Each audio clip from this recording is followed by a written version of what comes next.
Hello everyone. आज हम आपके लिए लेके आए हैं चैप्टर पॉपुलेशन, ठीक है, और उसको हम डिस्कस करें उससे पहले जेड एकेडमी जो है वो आपके लिए, जैसे कि आप जानते हैं, यूट्यूब पे सीरीज लेके आ रही है जिसपे कि अलग अलग फैकल्टीज जो हैं, अ, चाहे वो जैद सर हो या सुबूर सर हो, यावर सर हो, ठीक है, मैम, हम सब आपके लिए 11th एंट्रेंस को ध्यान में रखते हुए वो चैप्टर्स जिनमें से सबसे ज्यादा क्वेश्चंस अभी तक पूछे गए हैं उनको हम आपके लिए लेके आ रहे हैं, उसको डिस्कस करते चलेंगे, ठीक है। तो मैं चाहूंगा कि आप लोग ज्यादा से ज्यादा तादाद में जुड़े, फायदा उठाएं इस चीज का, सब्सक्राइब करें हमारे चैनल को और इन वीडियोस से अपनी स्टडीज को नेक्स्ट लेवल पे लेके जाएं, है ना। क्योंकि ये जो वीडियोस हैं पूरा हम आपको समझाएंगे किस तरह के क्वेश्चंस पहले पूछे गए हैं, किस कैसे अब पूछ सकते हैं, किन बातों का ध्यान रखना है। तो मेक श्योर कि आप हमसे जुड़े रहें। चलते हैं आगे। जैसे कि आप देख रहे हैं कि 11th एंट्रेंस ह्यूमैनिटीज फ्राइडे में आपके लिए आई थी वर्किंग ऑफ इंस्टीट्यूशंस, सैटरडे में लीनियर इक्वेशंस लेके आए जैद सर आपके लिए। उसके बाद मैं आज उस्मान आपके सामने लेके आया हूँ पॉपुलेशन का चैप्टर ज्योग्राफी से, और ऐसे ही पॉवर्टी एज अ चैलेंज लेके आएंगे सुबूर सर। तो ध्यान रखिएगा, जुड़िएगा मंडे, ट्यूसडे, वेडनेसडे, थर्सडे आने वाले दिनों में जो जो आपके लिए वीडियोस आने वाली हैं। सब्जेक्ट वर्ब एग्रीमेंट लेके आएंगी आपके लिए मैम, और फिर उसके बाद है नेशनलिज्म इन इंडिया। बहुत ही इंटरेस्टिंग ये सारे टॉपिक्स रहने वाले हैं, चाहे वो हिस्ट्री के हो, चाहे वो इंग्लिश के हो या ज्योग्राफी के, ठीक है। इसी तरीके से जो ट्रिग्नोमेट्री है, काफी सवाल आते हैं उसमें से, जैद सर आपके लिए उसको आसान बनाएंगे। तो जुड़े रहें हमारे साथ, चलते हैं आगे, ठीक है। चैप्टर है पॉपुलेशन गाइज। टॉपिक क्या है इसमें, पहले हम इंट्रोडक्शन इसका देखेंगे, उसके बाद पॉपुलेशन, फिर पॉपुलेशन का साइज एंड डिस्ट्रीब्यूशन, है ना, और उसके बाद population growth and process of population change, characteristics और qualities of the population, national population policy. Population या आबादी क्या है, क्यों है, कितनी जरूरी है एक मुल्क के लिए। जी हाँ, बिल्कुल सही सुना आपने, जरूरी है। हम देख रहे हैं कि ये जो आबादी है, एक इंडिया जैसे मुल्क की ताकत है कहीं ना कहीं। आपने आज तक ये तो सुना होगा कि अरे जनसंख्या ज्यादा है इसलिए ये प्रॉब्लम है, वो प्रॉब्लम है, लेकिन सच्चाई ये भी है कि ये जो पॉपुलेशन है इंडिया की, ये उसका एक बहुत बड़ा एसेट है। कंज्यूमर मार्केट यही बनाता है इंडिया को, उपभोक्ता यहाँ पर, है ना, कंज्यूमर हर चीज का अवेलेबल है यहाँ पे। यहाँ की पॉपुलेशन इतनी है कि जो भी मार्केट में बन रही हैं चीजें उसकी खपत यही हो जाती है। सेल्फ सफिशिएंसी कहीं ना कहीं लाती है ये पॉपुलेशन, ये उसकी फोर्स है जो कि अडल्ट आज के टाइम में आप देख रहे हैं इंडिया में सबसे ज्यादा है दुनिया में, ये उसकी शक्ति है एक, है ना। वही चैप्टर है ये। अब उसमें क्या चैलेंजेस हैं, क्या इंडिकेटर्स हैं, क्या क्लासिफिकेशन है, वो सब हमें समझना है, और खास तौर से एंट्रेंस एग्जाम के हिसाब से, ठीक है। तो चलते हैं आगे। Introduction. Since independence, India has witnessed a huge change in its demographic structure. It has gone through population explosion, census 1951। तो जैसा कि आप जानते हैं कि भारत में बहुत बड़ी तादाद में डेमोग्राफिक चेंजेस देखने को मिले। आजादी मिलती है 1947 में, बहुत अच्छे हालात नहीं थे हमारे जब हमें आजादी मिली। गरीबी से, भुखमरी से जूझता हुआ एक ये देश था जिसको अंग्रेजों ने लूटा था इतने जमाने तक, तो उसका जो असर था वो साफ साफ दिख रहा था। लेकिन वहां से और यहां तक की जो जर्नी है, वो अगर मैं बोलूं कि 100% वंडरफुल नहीं है, तब भी आप इस बात को नकार नहीं सकते कि चाहे जो भी सरकारें रही हो, कोई भी नेता रहे हो, मेहनत की है लोगों ने। ये वो मुल्क है जहां पे नेहरू, जवाहरलाल नेहरू जैसे और लाल बहादुर शास्त्री जैसे, गांधी जैसे नेता रहे, सरदार वल्लभ भाई पटेल रहे। तो आप देख रहे हैं कि हिंदुस्तान की जो पॉपुलेशन राइज है उसकी जो मेन वजह निकल के आएगी इस चैप्टर के बाद, वो ये नहीं है कि सिर्फ बर्थ रेट बढ़ा है। एक्चुअली हिंदुस्तान का जो डेथ रेट है वो घटा भी है ना, जो सर्वाइवल है नन्हे बच्चों का वो बेहतर हुआ है, राइट। तो यही सारे जो फैक्टर्स हैं, चाहे वो मोर्टेलिटी रेट हो, डेथ रेट हो, इन सारी चीजों को हम इसमें डिस्कस करेंगे इस चैप्टर में।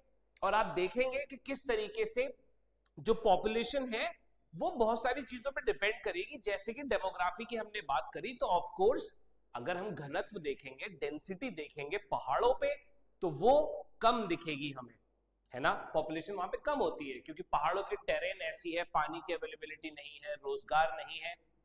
और वहीं अगर हम उठा के देखें मुंबई का एग्जाम्पल, दिल्ली का एग्जाम्पल या और कलकत्ता का एग्जाम्पल, तो वहां पे आपको पॉपुलेशन जो है डेंसिटी की वो ज्यादा मिलेगी, ठीक है। तो उसकी बहुत सारी वजहें होंगी। चलते हैं आगे। India's population is pegged to reach 142.86 crore against China's 142.57 crore by July 2023। तो जैसा कि हमने देखा कि जनसंख्या जो है वो बढ़ रही है, और बढ़ते बढ़ते जो अनुमान है, जो अंदाजा है वो ये कि जुलाई 2023 तक जो है वो पॉपुलेशन जा सकती है 142.57 करोड़। तो गाइज अब इसमें एक बात आपको ध्यान रखनी है कि ये जो संख्या निकल कर आ रही है, ये जो संख्या है, ये हम जब जनसंख्या करेंगे, यानी कि पॉपुलेशन सेंसस जब होगा, संख्या जब होगी, बेसिकली जैसे आपने सुना होगा जनगणना, जन यानी कि पब्लिक, गणना माने कि गिनना, जैसे कि इलेक्शन में होता है मतगणना यानी कि वोटों का गिनना। तो सेंसस जो है वो इसीलिए जरूरी है, वो चाहे सरकारें रही हो या पुराने राज्य रजवाड़े।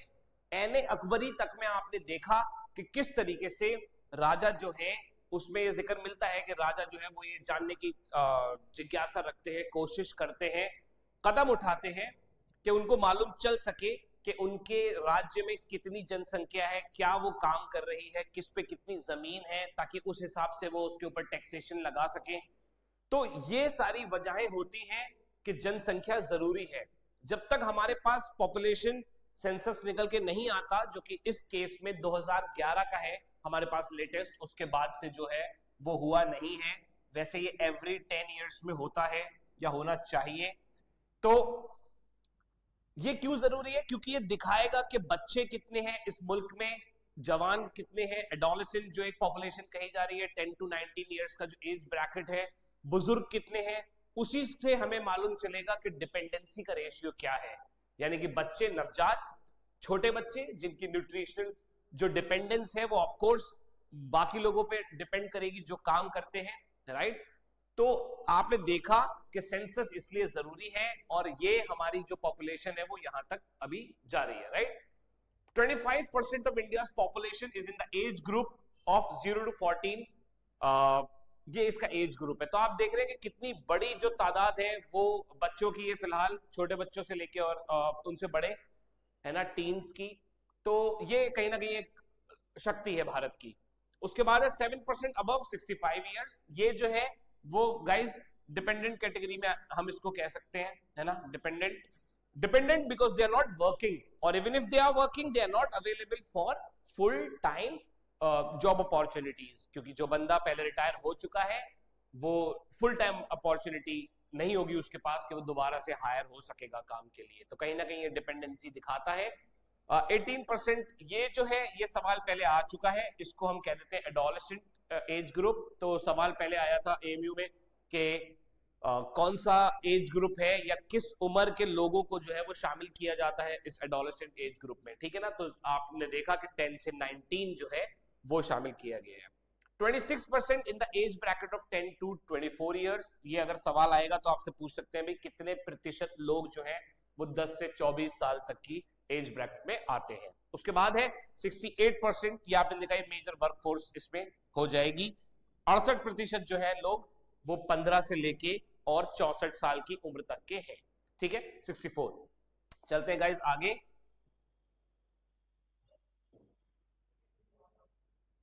So can you imagine a world without human beings who would have utilized resources, created the social and cultural environment?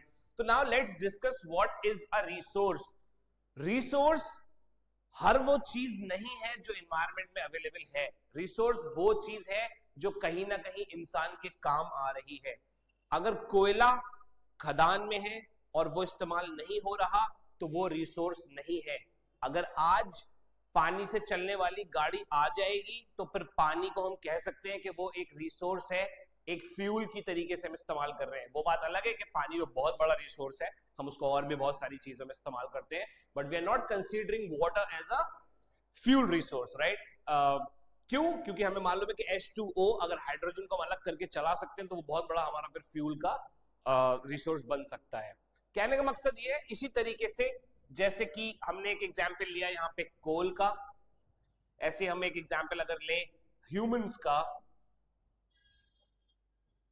तो ह्यूमंस भी रिसोर्सेज या रिसोर्सफुल होते हैं। कैसे? जैसे आपने सुना होगा skill India, skill India program. तो ये स्किल इंडिया प्रोग्राम क्या है? बेसिकली इन्फ्यूज की जा रही है स्किल्स लोगों में, उनको बनाया जा रहा है और ज्यादा कारगर, ठीक है? चाहे वो डॉक्टर्स हो, इंजीनियर्स हो, और भी जो टेक्नीशियंस होते हैं वो लोग हो, तो कहीं ना कहीं जब कोई स्किल है किसी बंदे में तो वो और ज्यादा रिसोर्सफुल हो रहा है। स्किल इंडिया जो प्रोग्राम है उसका भी जो मेन मकसद है वो यही है कि किस तरीके से पॉपुलेशन में और ज्यादा स्किल इन्फ्यूज की जाए, ठीक है? तो जिस तरीके से ह्यूमंस कोई ज्यादा रिसोर्सफुल हो सकता है, कोई नहीं हो सकता, कम रिसोर्सफुल हो सकता है, कोई डिपेंडेंट हो सकता है, अलग अलग इसमें चीजें होती हैं। इसी तरीके से हम जब बात करते हैं मटेरियल्स की, जैसे हमने कोल का एग्जांपल लिया, जैसे हमने वाटर का एग्जांपल लिया, जैसे हम और भी बहुत सारी चीजें, पेट्रोलियम हो गया, है ना, टाइटेनियम हो गया, तो जो चीज इस्तेमाल कर पाएगा इंसान टेक्नोलॉजी की मदद से अपने लिए, वो फिर रिसोर्स कहलाएगी, ठीक है? तो ऑफ कोर्स एक ये दुनिया जहां पर इंसान का ना होना हम इमेजिन या तसव्वुर नहीं कर सकते, बहुत ही मुश्किल है। Population, total number of persons inhabiting a particular place like city, state, country, etc. called population, ठीक है? तो वो एक ऐसी जगह, एक ऐसा शहर कह लें आप, राज्य कह लें या कंट्री, जहां पर जो सारे लोग रहते हैं, फिर हम उसको पॉपुलेशन कह रहे हैं, ठीक है ना? क्या लिखा हुआ है? Total number of persons inhabiting a particular place like city, state, country, etc. called population, जितने भी लोग वहां पर रह रहे हैं, ठीक है ना?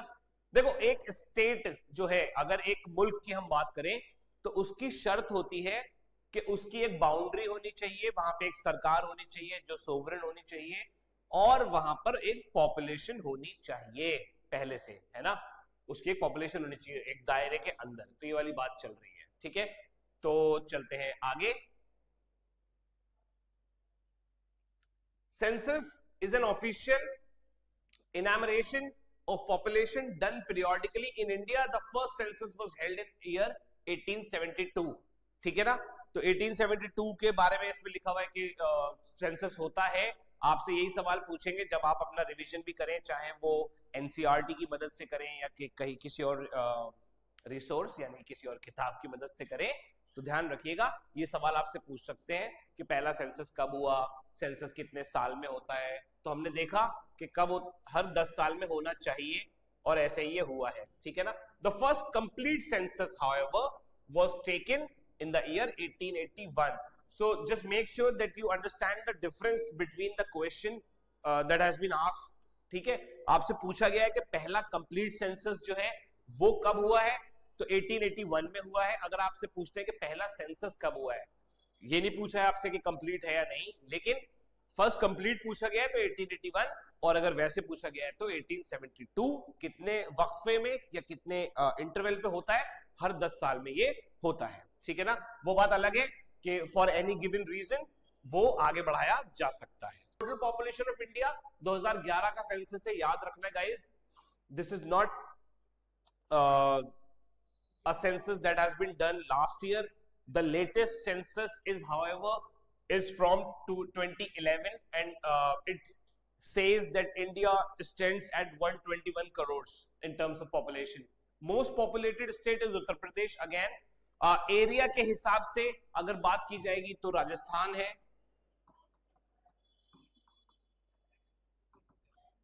ठीक है ना? राजस्थान है, और लीस्ट पॉपुलेटेड स्टेट जो है वो सिक्किम है। सिक्किम अगेन एक माउंटेनियस रीजन, एक mountainous terrain. 5 states Uttar Pradesh, Maharashtra, Bihar, West Bengal and Andhra Pradesh, where almost half of Indian population lives. आधे जो पॉपुलेशन है हिंदुस्तान की वो इन 5 स्टेट्स में रहती है। सवाल यहां पर ये बन सकता है कि इनमें से कौन सी स्टेट नहीं है जिसमें कि ज्यादा पॉपुलेशन रहती हो। तो फॉर एग्जाम्पल आपको ये 3 दे देंगे और एक कोई और सी स्टेट इसके अंदर डाल देंगे, तो फिर आपको ऑड वन आउट मार्क करना होगा, तो वो स्टेट जो होगी फिर वो आपका राइट आंसर हो जाएगा, है ना। तो याद रखना है आपको इन 5 स्टेट्स के नाम, ठीक है ना। Largest state area wise Rajasthan लिखा हुआ है, स्मॉलेस्ट स्टेट इज गोवा, ठीक है। उसके अलावा आप जो है वो ये भी पढ़ लेंगे, जैसे कि आप जानते ही हैं कि लद्दाख जो है वो अभी यूनियन टेरिटरी में कन्वर्ट कर दिया गया है जेएनके के साथ। तो J and K comes with a promise that has been fulfilled कि हालात ठीक होंगे तो असेंबली होगी, इलेक्शन होगा। बट लद्दाख के साथ ये प्रॉमिस नहीं है, वो एक ऐसी यूनियन टेरिटरी रहने वाली है जहां पर रूल जो है वो लेफ्टिनेंट जनरल के थ्रू होगा, गवर्नर के थ्रू होगा, यानी कि प्रेसिडेंट की ओवरसाइट होगी, उसमें हाउस नहीं होगा, ठीक है। और कश्मीर के बारे में ये भी बात कही जा रही है कि जब हालात बेहतर होंगे तो उसको दोबारा से एक मुकम्मल राज्य का दर्जा दे दिया जाएगा, यानी कि स्टेटहुड जो है वो रीइंस्टेट कर दिया जाएगा। स्टेटहुड एक राज्य का दर्जा, जिस तरीके की मांग दिल्ली के लिए भी उठती है, जैसे दिल्ली भी है, उसका भी जो स्टेटस है वो कंप्लीट ऐसा नहीं है कि एक राज्य का दर्जा उसको मिला हो जैसे कि यूपी है, ठीक है ना। Sorry. Now population rest of the world 83.3 and India stands eight 16.7, ठीक है। Area rest of the world में 97.6 है और इंडिया के पास 2.4 है, यानी कि 2.4% जो एरिया है हमारा हिंदुस्तान का, उसमें रहती है 16.7% ऑफ पॉपुलेशन दुनिया की, ठीक है। ऐसे ही स्टेट्स के बारे में अगर हम बात करें तो अदर्स में 51.2, आंध्र प्रदेश 7.41%, वेस्ट बंगाल, बिहार, महाराष्ट्र और उत्तर प्रदेश 16.16, ठीक। तो ये दिखा रहा है आपको डायग्राम कि डिस्ट्रीब्यूशन ऑफ पॉपुलेशन किस तरीके से है हिंदुस्तान में, ठीक है। चलते हैं आगे। Population size and distribution, now it comes population density. Density को हिंदी में हम कहते हैं घनत्व, यानी कि पर स्क्वायर किलोमीटर पर कितने लोग हैं, ये होती है डेंसिटी। फॉर एग्जांपल डेंसिटी के एतबार से अगर हम बात करें in terms of density, Japan and Bangladesh comes at higher level. Higher level से मेरा मतलब है कि वहां पर डेंसिटी बहुत ज्यादा है, उनके अपने चैलेंजेस हैं। बांग्लादेश की पॉपुलेशन बहुत ज्यादा है, हैबिटेबल एरिया या इनहैबिटेबल एरिया जो है वो कम है, क्योंकि बाढ़ जब आती है वहां पर तो बहुत सारा एरिया जो है वो फ्लड लैंड में कन्वर्ट हो जाता है, तो वहां पब्लिक नहीं रह सकती। जापान के साथ भी आप जानते हैं बहुत सारे आइलैंड्स हैं, बहुत सारे अलग चैलेंजेस हैं, वॉल्केनोस कह लें आप या हिल्स कह लें, वहां पर हैं। तो जापान की भी जो पॉपुलेशन है, एरिया कम है, पॉपुलेशन ज्यादा है, डेंसिटी बहुत ज्यादा है वहां पर। खास तौर से जब बात आती है डेंसिटी की, तो जो शहर है, चाहे वो आप हांगकांग एक बड़ा शहर है, डेंसिटी उसकी भी ज्यादा है, चाहे वो कोरिया हो या टोक्यो हो, शंघाई हो, इस तरह के जो शहर होंगे, न्यूयॉर्क होगा, तो आपको डेंसिटी ज्यादा ही मिलेगी क्योंकि अपॉर्चुनिटी ज्यादा होंगी। इसी हिसाब से वहां पे जो रेजिडेंस होगा लोगों का वो हाई राइजेस होंगे, है ना, और पॉपुलेशन ज्यादा होगी ऑफ कोर्स क्योंकि एम्प्लॉयमेंट अपॉर्चुनिटीज ज्यादा होंगी, ठीक है। तो डेंसिटी आप देख रहे हैं कई सारी चीजों पे डिपेंड करती है। फिर इंडिया के बारे में लिखा हुआ है कि इन 2011 सेंसस इट वाज 382 पर्सन्स पर square kilometre, highest density of population is 1102 persons पर स्क्वायर किलोमीटर इन बिहार। यहाँ पर आपसे सवाल पूछ सकते हैं बिहार में 2011 के सेंसस के हिसाब से कितनी जो है वो डेंसिटी है। तो गाइज आपको ये याद रखनी पड़ेगी फिगर, आपसे ये सवाल पूछ सकते हैं, ठीक है। आपसे पूछ सकते हैं ओवरऑल इंडिया में जो है वो डेंसिटी कितनी है 2011 के सेंसस में, तो ऑप्शन होगा 382, 482, 582, 682। You know what I mean. इस तरीके से आपको जो है वो कंफ्यूज करके सवाल पूछने की कोशिश की जाएगी। याद रखना है 382 is the right answer. Least density of population 17% per square kilometer in Arunachal Pradesh. I hope you understand by now why the density is so low in Arunachal, because it's a hilly terrain area, ठीक है ना। And दुनिया में जहां पर भी रहने की कंडीशंस मुश्किल होती हैं वहां पर डेंसिटी कम ही मिलेगी, जैसे कि अलास्का हो गया, जैसे कि साइबेरिया हो गया। आप हमेशा देखेंगे कि वहां पर डेंसिटी जो है वो बेइंतहा कम मिलेगी, क्योंकि हार्श क्लाइमेटिक कंडीशंस है, ठीक है ना। Survival is not that easy. आगे चलते हैं हम। Factors responsible for sparse population, जैसे कि हमने बात की, rugged terrain, unfavourable climatic conditions, इसके एग्जांपल्स क्या हैं? साइबेरिया, जैसे मैंने बोला, अलास्का। आप जानते हैं, आपने सुना भी होगा कि हर आदमी कहता है मैं कनाडा जा रहा हूं, मैं कनाडा जा रहा हूं, या बहुत सारे लोग कनाडा जाते भी हैं, बट देन अगेन कनाडा का एरिया बहुत है आई एम सॉरी, एरिया बहुत है, लेकिन जैसे कि आप जानते हैं हार्श क्लाइमेटिक कंडीशंस है, -30, -34 ये टेम्परेचर चलता है, तो यू कैन इमेजिन कि इतना आसान नहीं है फिर हर जगह पे रहना, right. Assam and most of the peninsular states have moderate population densities, वहां पे moderate आपको मिलेंगी। hilly area, dissected यानी कि बटा हुआ या फटा हुआ एरिया, जैसे कि भाई इधर पहाड़ आ गया, फिर बीच में जो है खाई आ गई, फिर पहाड़ आ गया, या दर्रे आ गए, या और इस टाइप की चीजें हो गई। रॉकी नेचर हो गया, जैसे आप जानते हैं राजस्थान का एरिया तो बहुत बड़ा है, लेकिन डेंसिटी जो है वो उस हिसाब से इतनी ज्यादा नहीं है। क्यों? क्योंकि वहां पे डेजर्ट एरिया बहुत है, रॉकी एरिया बहुत है, पानी की अवेलेबिलिटी नहीं है, ठीक है। The northern plains and Kerala in the south have high to very high population densities. अब नॉर्दर्न इंडिया में तो होगी ज्यादा पॉपुलेशन डेंसिटी, उसकी वजह है यहाँ की लाजवाब जमीन। लाजवाब मैंने इसलिए बोला क्योंकि ये जो जमीन है नॉर्दर्न प्लेन्स की, जो कि अलग अलग नदियों से और अलग अलग माउंटेन्स में जो भी इतने जमाने तक प्रोसेस चले, जिससे बहुत ज्यादा फर्टाइल लैंड बनी है आफ्टर ऑल, तो ये तो one of the highest fertile land मानी जाती है दुनिया में। तो जहाँ पे इतनी फर्टिलिटी होगी वहां पे एग्रीकल्चर बहुत होगा, एग्रीकल्चर होगा तो फिर पॉपुलेशन का रिलायंस होगा, नदियों का मीठा पानी होगा तो फिर लोग वहां पर बसेंगे। कहा जाता है कि दुनिया के जितने बड़े शहर बसे, वो चाहे रोम हो, चाहे बगदाद, चाहे दिल्ली, लाहौर, या और भी, चाहे वो वोल्गा के किनारे बसे हुए शहर हो, या राइन रिवर के किनारे बसे हुए जर्मनी के शहर, मतलब ना सिर्फ हिंदुस्तान में बल्कि दुनिया में सिविलाइजेशंस जो है वो नदियों के आसपास बसी हैं। उसकी वजह है पानी की अवेलेबिलिटी, और उस पानी से फिर खाने की अवेलेबिलिटी, मछली या और भी सिंचाई से फसलों का उगाना, ठीक है ना। तो इस तरीके से आप देखेंगे कि क्या जो है वो फैक्टर्स रिस्पॉन्सिबल रहे, और वो हमने डिस्कस भी किए। ना only Bangladesh and Japan have higher average population, ये दोनों नाम मैंने लिए हैं पहले गाइस, जस्ट मेक श्योर कि आप याद रखें कि जापान और बांग्लादेश है जो ऊपर आते हैं हाईएस्ट डेंसिटीज में इंडिया से, ठीक है ना। उसके बाद आगे चलते हैं हम, ये आपका होमवर्क है, बांग्लादेश और जापान की जो है वो आपको चेक करनी है डेंसिटी कितनी है, ठीक है। रीजंस क्या है वो हमने डिस्कस ऑलरेडी आपके साथ कर लिए हैं। Population growth and process of population change, birth rate, death rate और माइग्रेशन। तो आई होप ये आपको क्लियर ही है कि बर्थ रेट क्या है।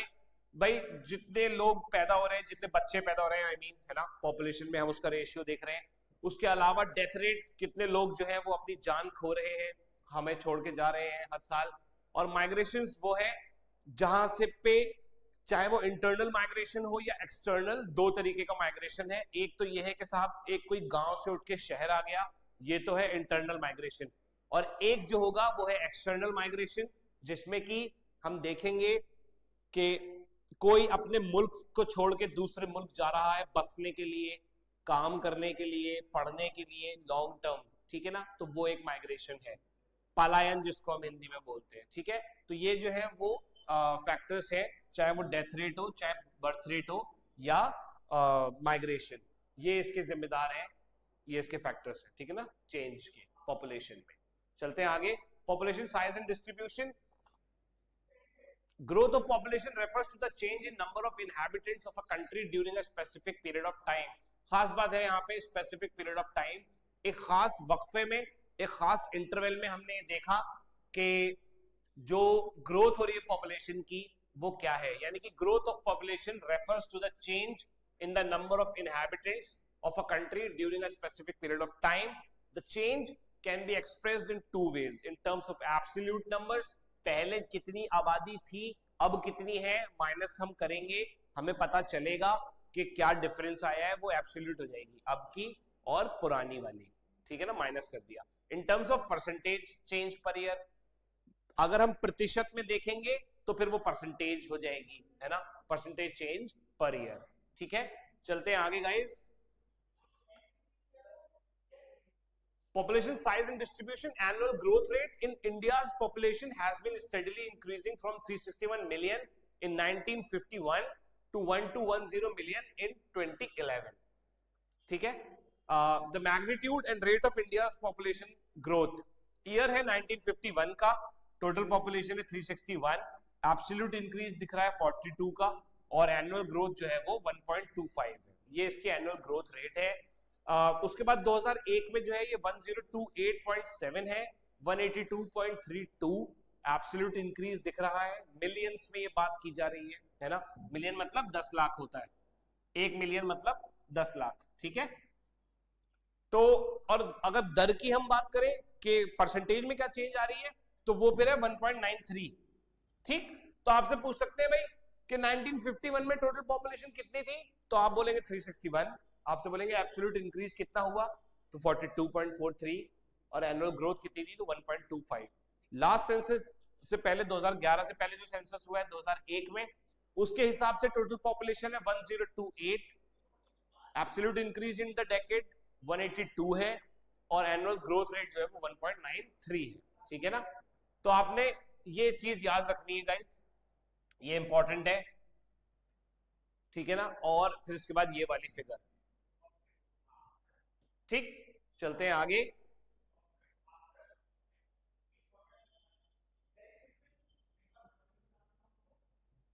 Process of population change and growth. Birth rate is the number of live births per year per 1000 persons in a year. देखो याद रखना, तुमसे सिर्फ डेफिनेशन पूछ सकते हैं बर्थ रेट की, तो आपको ये याद होना चाहिए लाइव बर्थ्स पर 1000 persons in a year।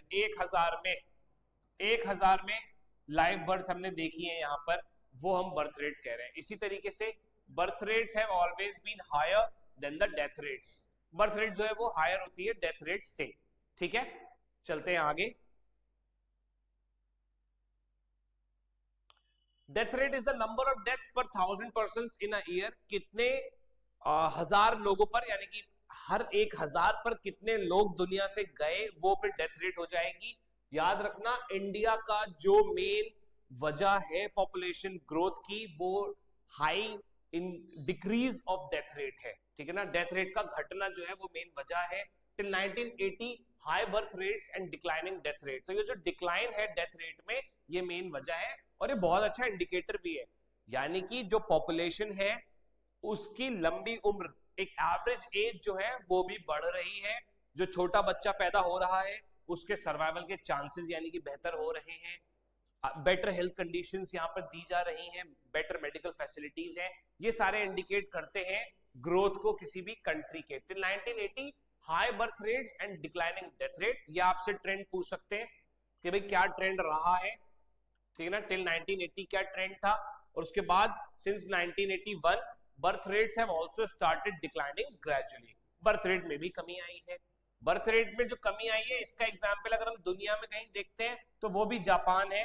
Japan में जो बर्थ रेट है बहुत कम है, यूरोप में भी जो है वो बहुत कम है, इसीलिए वहां पर जो पॉपुलेशन में गैप आ गया है वो यही वजह है। वहां पर बुजुर्ग ज्यादा हैं, छोटे बच्चे कम हैं, और उनकी डिक्लाइनिंग ग्रोथ है, नेगेटिव ग्रोथ की तरफ वो बढ़ रहे हैं आगे आगे। ठीक है ना, तो एक एज अ नेशन ये बहुत बड़ा चैलेंज हो सकता है कि किस तरीके से फिर उनका सर्वाइवल होगा, उस पूरी कौम का, उस पूरी पॉपुलेशन का, उस नेशन का, जहां पर डिपेंडेंसी जो होगी ओवरऑल वो ज्यादा हो जाएगी लोगों की एक ग्रुप पर, और in terms of security as well.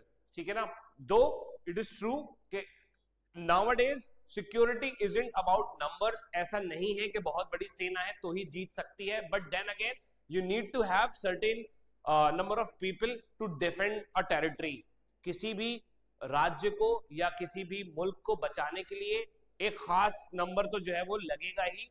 आप देख रहे हैं किस तरीके से ये हमने सीखा, अभी जो लेटेस्ट वॉर चल रही है रशिया और यूक्रेन में, जहां पर यूक्रेन अब उस हालत पे आ चुका है कि उसने ड्राफ्ट जारी कर दिया है कि कोई भी व्यक्ति हो, अगर वो एडल्ट है, अगर वो सक्षम है, अगर वो भले ही वो पढ़ा लिखा है या नहीं, अगर वो एडल्ट है तो फिर उसको जो है वो ड्राफ्ट किया जाएगा आर्मी में और उसको फाइट करनी पड़ेगी। इसकी वजह क्या है? इसकी वजह है क्योंकि जो रशिया से जो उनकी लड़ाई चल रही है इन terms of population, they stand nowhere, है ना। रशिया के सामने इतनी ज्यादा बड़ी तादाद पे जो है वो वहां पे मौतें हो रही हैं और सारी चीजें हो रही हैं, तो एक पॉपुलेशन आपको चाहिए डिफेंस करने के लिए।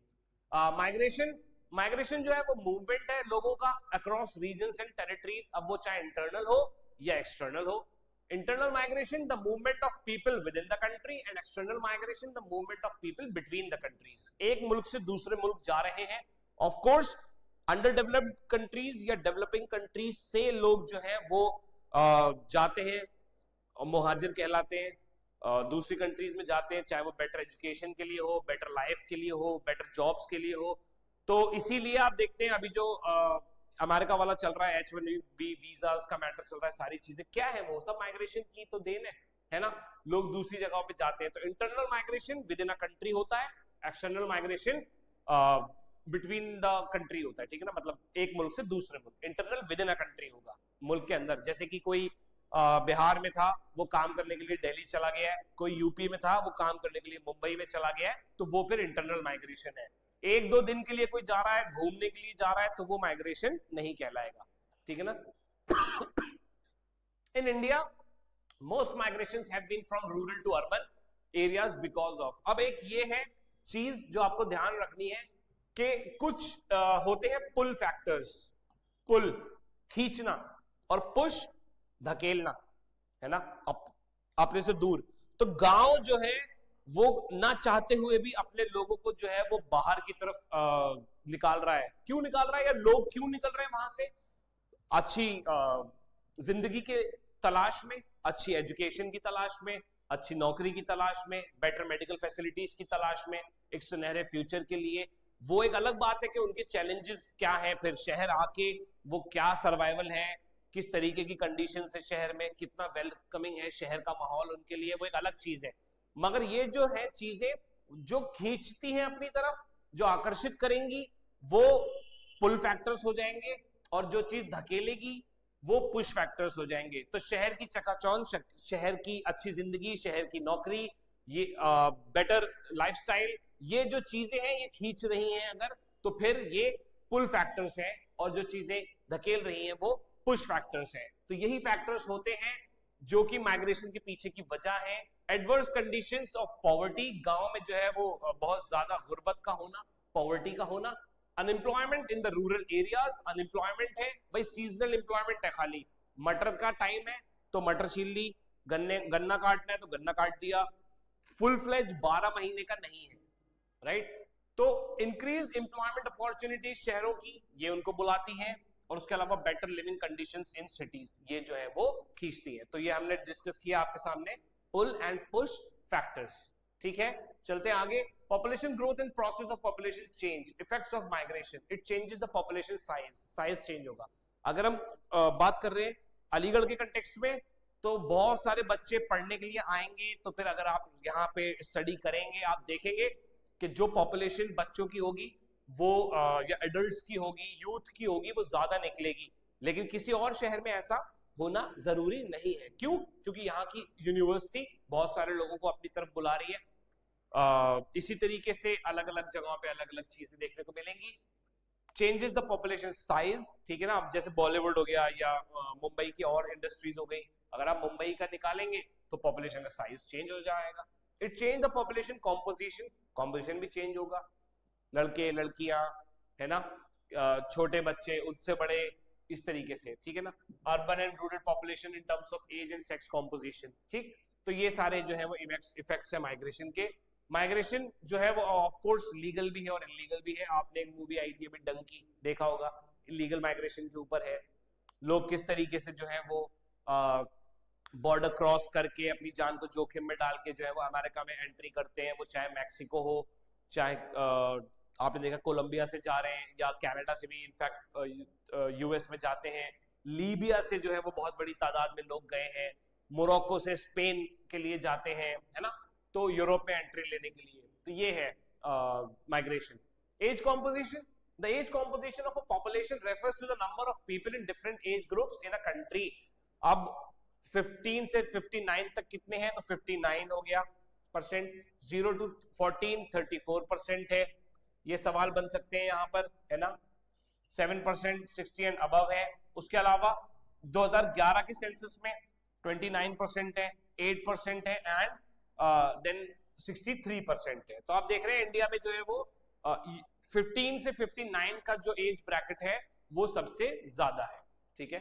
कैरेक्टरिस्टिक्स और qualities of population, children generally below 15 साल से जो छोटा होगा वो उसको चिल्ड्रन कहा जा रहा है।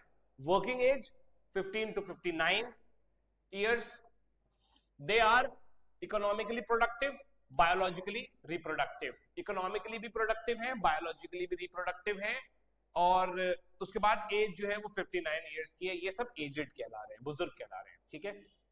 तो ऑफ कोर्स बुजुर्ग डिपेंडेंट होंगे, बच्चे डिपेंडेंट होंगे, और ये जो फिर पॉपुलेशन है 15 to 59 वाली, ये जो है वो इन सबको आप कह सकते हैं कि इनके ऊपर डिपेंडेंसी आएगी बाकी एज ग्रुप्स की, ठीक है। चलते हैं आगे। कैरेक्टरिस्टिक्स और qualities of population, sex ratio is defined as the number of females per 1000 mail. ये सवाल पहले आ चुका है, कंफ्यूज नहीं होना है। ये अनुपात है, कितनी महिलाएं 1000 पुरुषों के अनुपात में हैं। अगर ये 1000 से ज्यादा है तो ये एक पॉजिटिव इंडिकेटर होता है, और अगर ये जितनी कम होती जाए तो फिर ये नेगेटिव होता है, ठीक है। तो चलते हैं आगे। Number of females per 1000 males in the population which defines equality and inequality. Of course जो अपॉर्चुनिटीज हैं वो आज भी कहीं ना कहीं काफी डिफर करती हैं महिलाओं के लिए और पुरुषों के लिए, ठीक है। इसीलिए सरकार जो है आपने देखा होगा अलग अलग मुहिम चलाती है, अलग अलग कैंपेन्स रन करती है, बेटी बचाओ बेटी पढ़ाओ, है ना। और पॉपुलेशन से रिलेटेड अगर हम और कुछ चीजों की बात करें, टैगलाइंस की, तो हम दो हमारे दो, ये पॉपुलेशन को कंट्रोल करने के लिए जैसे लाई गई थी चीज, है ना। एक मतलब नारा दिया गया था कि बच्चे दो ही अच्छे, इस टाइप के। तो in 1901 the ratio was 1000 to 972 but it dropped to 940 in 2011. तो they can ask you about the census कि भाई लास्ट सेंसस जो है 2011 का, उसके अंदर क्या सेक्स रेशियो है, तो वो 940 है। तो दो तरह के सवाल बेसिकली बन सकते हैं। पहला तो ये कि फॉर्मूले में कितने मेल्स हैं, तो 1000 है, ठीक है। Sex ratio is defined as the number of females per 1000 mails, तो 1000 यहाँ पे ध्यान रखना है। दूसरा ये ध्यान रखना है कि 940 है 2011 के सेंसस में, ठीक है। चलते हैं आगे। कैरेक्टरिस्टिक्स और qualities of population, main cause in the of the change of ratio are low social, economic and political status of women. Dowry system is also responsible for this, ठीक है। Parents also feel insecure if a girl child is born.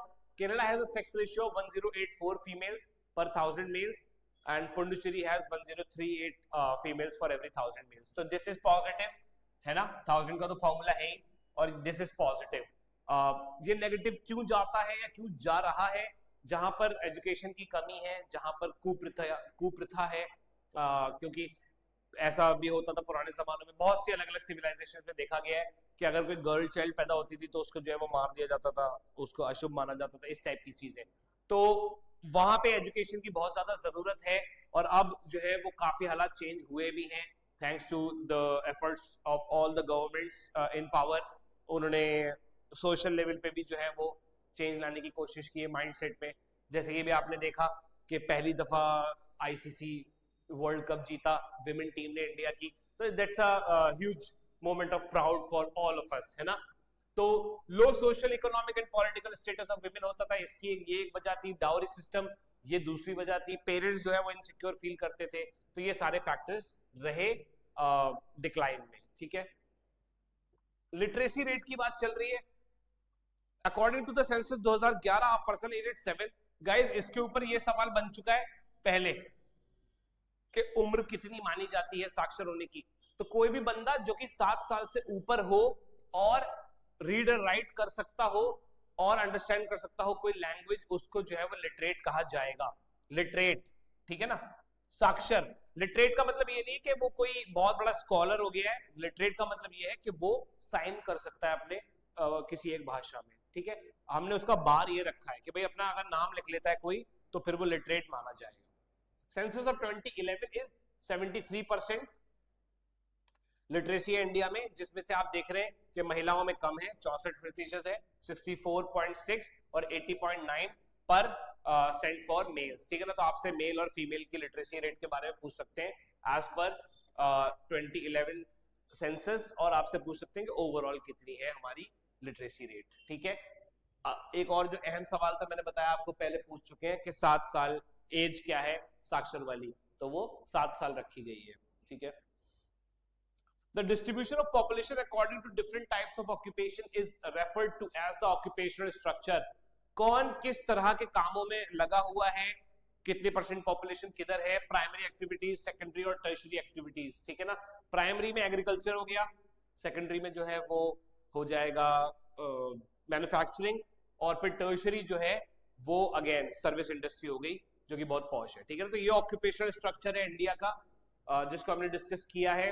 Again जितनी ज्यादा skills होती हैं, बहुत बड़ी तादाद में जो लोग हैं वो फिर खेती ना करके, क्योंकि अगर वो खेत पे किसी और के काम कर रहे हैं, लेकिन अगर उन्होंने कोई स्किल सीख ली तो फिर वो मैन्युफैक्चरिंग में भी काम कर सकते हैं, वो फिर सर्विस इंडस्ट्री में भी काम कर सकते हैं, बेटर लिविंग कंडीशंस हो सकती हैं, ठीक है।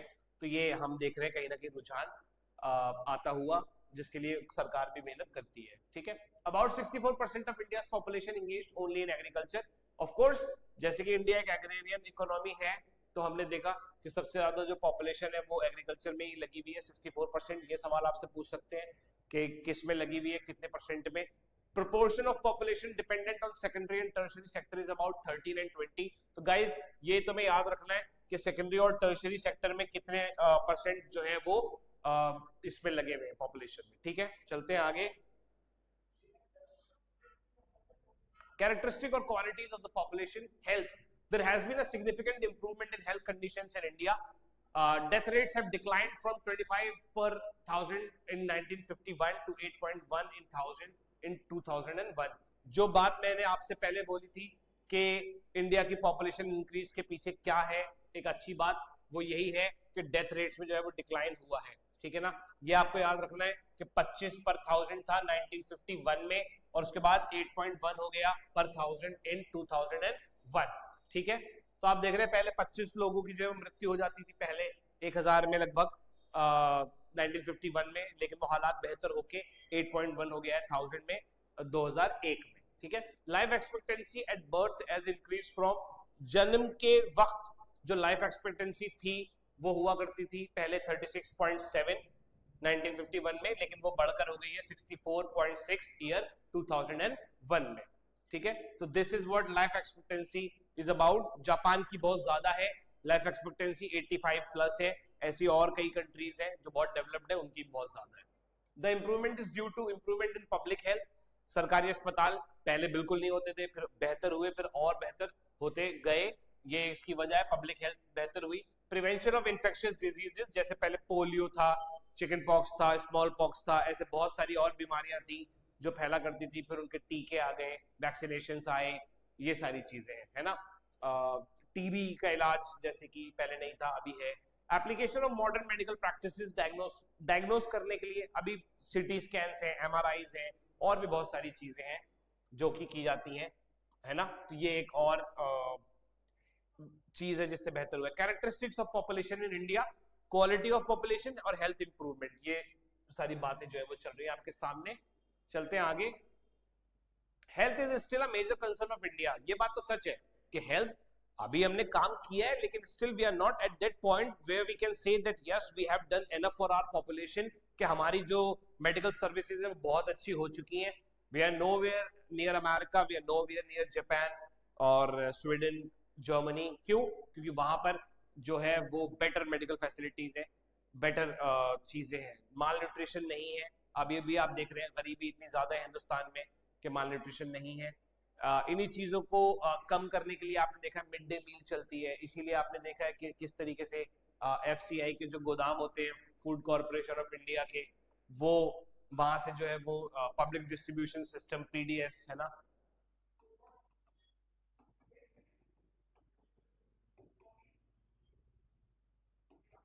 तो पब्लिक डिस्ट्रीब्यूशन सिस्टम जो है, या जिसको हम आम भाषा में कह देते हैं कंट्रोल चॉप्स, है ना, इससे जो है वो बांटा जा रहा है, राशन बांटा जा रहा है। क्यों बांटा जा रहा है? ताकि बेटर न्यूट्रिशन पहुंच सके पब्लिक के पास, ठीक है। Lack of safe drinking water, बेहतर से बेहतर जो है वो ड्रिंकिंग वाटर हो। नदियों का जो पानी है वैसे तो है नहीं, आज के जमाने में कोई ऐसे सीधे पी लेगा, उसको प्रॉब्लम हो सकती है। बेसिक सैनिटेशन और एमिनिटीज जो है वो अवेलेबल हो। तो ये सारे जो कैरेक्टर, ये हेल्थ के, ये सारे जो है वो मेजर फिर कंसर्न है इंडिया के लिए। चलते हैं आगे। एडोलेसेंट पॉपुलेशन के ऊपर सीधे सवाल, जैसे मैंने बताया पास्ट ईयर के पेपर्स आप उठाएंगे तो उसमें आप देखेंगे, इसमें सीधे सवाल ये आया था कि कौन सा एज ग्रुप जो है वो एडोलेसेंट माना जाता है। तो it is one which is 10 to 19, ठीक है। It constitutes 1/5। आपसे अगला सवाल ये भी पूछ सकते हैं कि है कितना, तो 1/5, ठीक है, of the total population of India. They are the most important future resources for any country. Of course, ये बात हम डिस्कस कर ही चुके हैं पहले, ठीक है। चलते आगे।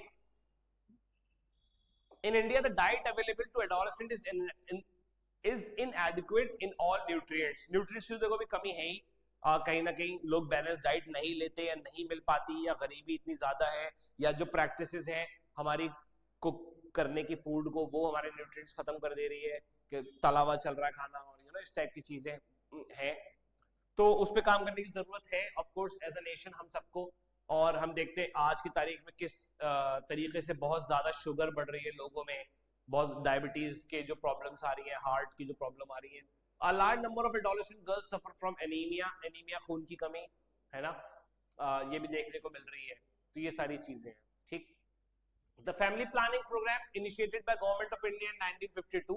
अब कहीं ना कहीं जो है वो फैमिली प्लानिंग की भी इंडिया में जरूरत देखी गई। ये माना गया कि भाई थोड़ा सा इसको कंट्रोल करके चलना चाहिए। Now we are not China, we are not a communist nation, जहाँ पे वन चाइल्ड पॉलिसी पहले तो लागू की गई with an iron fist. Iron fist मतलब बहुत ही मजबूती से, बहुत ही सख्ती से, लेकिन बाद में अभी चाइना ने उसको सस्पेंड कर दिया है ना। तो चाइना सस्पेंडेड दी वन चाइल्ड पॉलिसी। क्यों? क्योंकि उन्हें लगा कि हाँ भाई ये तो बहुत बड़ा जो है वो गैप आ रहा है पॉपुलेशन में, ठीक है। और वैसे भी एक बच्चा अगर है किसी का तो बहुत सारे रिश्ते भी तो खत्म होते चल रहे हैं। अगर आप वैसे देखें, हिंदुस्तान तो जो है वो बहुत ज्यादा एक वैसा मुल्क है, यहाँ पे रिश्ते नाते, दोस्ती यारियां, रिश्तेदारियां निभाई जाती हैं। तो हमारे यहाँ तो ये बहुत बड़ा चैलेंज होगा। अभी तक तो वैसे किसी सरकार ने इसके बारे में ना बोला है, ना सोचा है, ना कहा है। तो the family welfare programme has sought to promote responsibility, कहीं ना कहीं जैसे मैंने बताया, बच्चे दो ही अच्छे, इस टाइप के जो चीजें आई। Plan parenthood on a voluntary basis, ठीक है ना। प्लान के पहले से आप प्लानिंग करें और उसके बाद जो है वो पेरेंटहुड में जाएं। एनपीपी आई है, इसके ऊपर सवाल गाइस पूछ सकते हैं कि एनपीपी क्या है। तो नेशनल पॉपुलेशन पॉलिसी है, 2000 में आई, फ्रेमवर्क बताती है ये। Free and compulsory school education, reducing infant mortality rate, achieving universal immunisation of children, promoting delayed marriage for girls. ये इसके 4 इंडिकेटर्स की बात की गई है, ये आपको ध्यान रखना है। फ्री एंड कंपल्सरी एजुकेशन, 6 से 14 साल के बच्चे की आपने देखा ही है ना। राइट टू लाइफ का भी हिस्सा माना जा रहा है। उसके अलावा फंडामेंटल राइट भी इसको बना दिया गया है। आर्टिकल 21A, कौन सा है ये कॉन्स्टिट्यूशन में? आर्टिकल 21A, है ना। चलो इसको इधर कर दो, आर्टिकल 21A, ठीक है।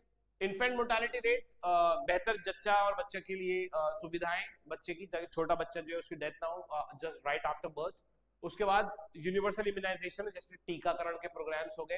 Promoting delayed marriage for girls, ठीक है ना, जो छोटी लड़कियां हैं उनकी एकदम से शादी ना हो, ये भी प्रमोट किया गया। NPP 2000 and adolescent protection from unwanted pregnancies, preventing sexually transmitted diseases STDs.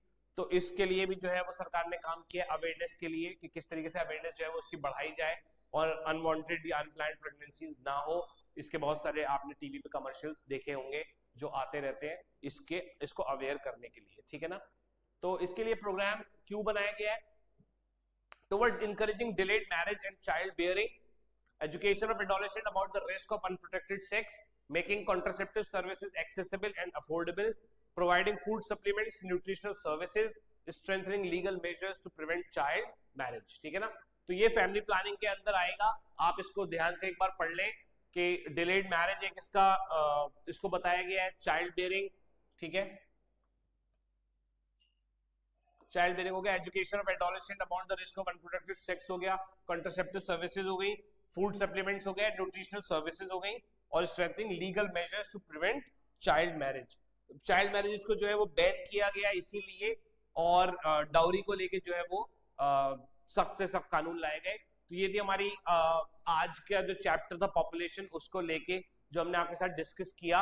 I hope आप लोगों को ये चैप्टर अच्छा लगा होगा, समझ में आया होगा, और ये भी समझ में आया होगा कि किस तरीके के जो है वो सवाल बनते हैं 11th एंट्रेंस में।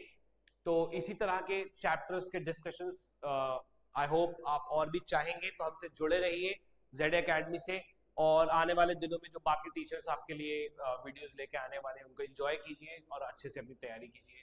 थैंक यू सो मच हमसे जुड़ने के लिए।